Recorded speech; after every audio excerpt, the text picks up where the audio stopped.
Because let's face it, managing risk is at the heart of what financial professionals do. You'll learn how to assess different types of risk, understand risk tolerance, and recommend suitable investments. Finally, we have customer accounts and suitability. This section focuses on building relationships with clients, understanding their needs, and making recommendations that align with their financial goals and risk tolerance. Now that you understand the structure and content of the exam, it's time to gather your weapons of choice, your study materials.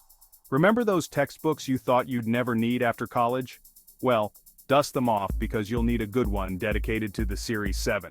Don't worry, I'm not talking about those dry, sleep-inducing textbooks from your econ class. There are plenty of well-written, engaging textbooks out there specifically designed to help you conquer the Series 7. In addition to a solid textbook, consider investing in an online course. Online courses offer a more structured and interactive learning experience, often with video lectures, practice questions, and even mock exams. They can be a game changer, especially if you're someone who learns best by doing. And of course, don't forget about the holy grail of Series 7 resources, FINRA's content outline. This document, available on FINRA's website, is basically a blueprint of the exam, outlining every single topic you could be tested on. Print it out, highlight it, sleep with it under your pillow. You want to know it inside and out. Alright, you've got your study materials ready, but now what? You need a plan of attack, a battle strategy to conquer this exam. That's where a solid study schedule comes in. Think of it as your roadmap to success, guiding you through each topic and ensuring you cover everything before exam day.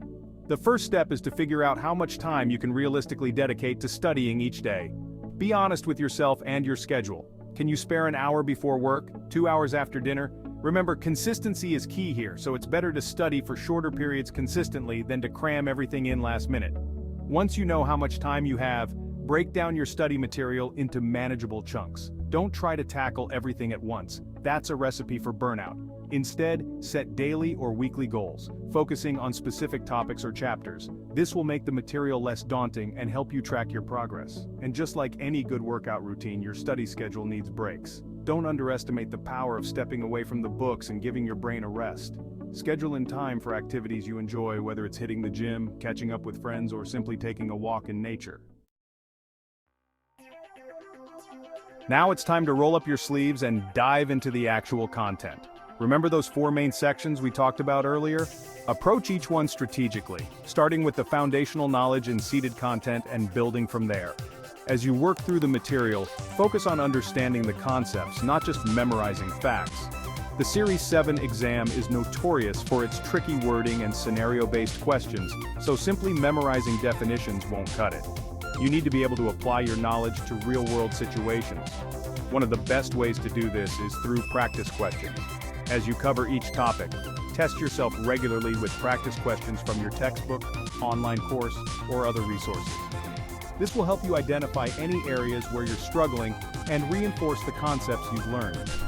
Don't be afraid to get your hands dirty and really engage with the material. Highlight key concepts, take notes in your own words, and even try explaining the information to someone else. The more actively you engage with the material, the better you'll retain it. Alright, you've been diligently studying, but how do you know if you're actually ready for the real deal? Enter practice exams, your secret weapon to exam success. Think of practice exams as your dress rehearsal, your chance to experience the exam format, time constraints, and question styles before you step into the actual testing center. By taking full-length practice exams, you'll get a feel for the pacing of the exam, identify any areas where you tend to slow down, and build your stamina for the 6-hour marathon ahead. But practice exams aren't just about getting used to the format. They're also invaluable learning tools. After each practice exam, take the time to thoroughly review your results, paying close attention to the questions you missed. Don't just glance at the correct answer and move on. Really dig deep and try to understand why you got the question wrong. Did you misread the question? Did you misunderstand a concept, or were you rushing and made a careless mistake? Identifying your weaknesses is crucial to improving your score. As you get closer to exam day, it's time to shift gears from learning new material to solidifying what you already know. This is where review and reinforcement come into play. Remember those flashcards you used back in school? Well, they're back in style. Create flashcards for key concepts, formulas, and regulations. Use them for quick review sessions throughout the day, or even challenge yourself to explain the concepts on each card without looking at the answers.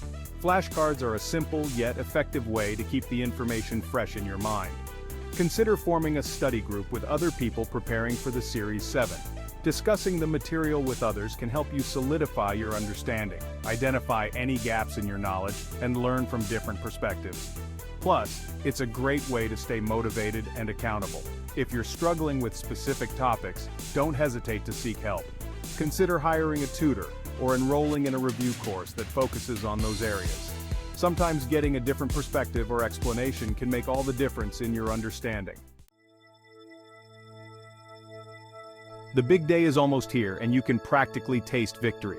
But before you pop the champagne, let's talk about those final preparations to ensure you're cool, calm, and collected on exam day.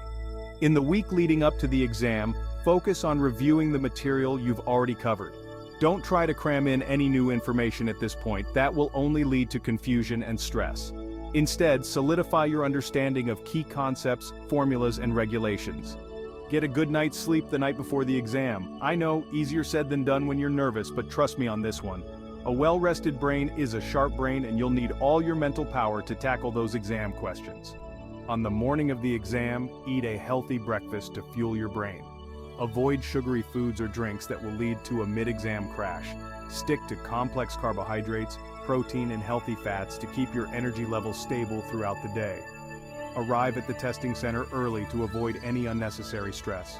Make sure you have everything you need: your admission ticket, a valid form of photo ID, and any other materials allowed by the testing center.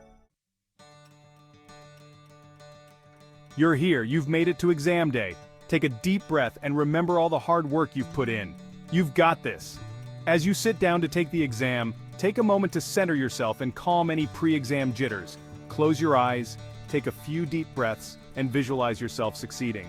Read each question carefully, paying attention to the wording and any keywords. Don't rush through the questions. Take your time to understand what's being asked before selecting your answer. If you encounter a question that stumps you, don't panic. Mark it for review and come back to it later.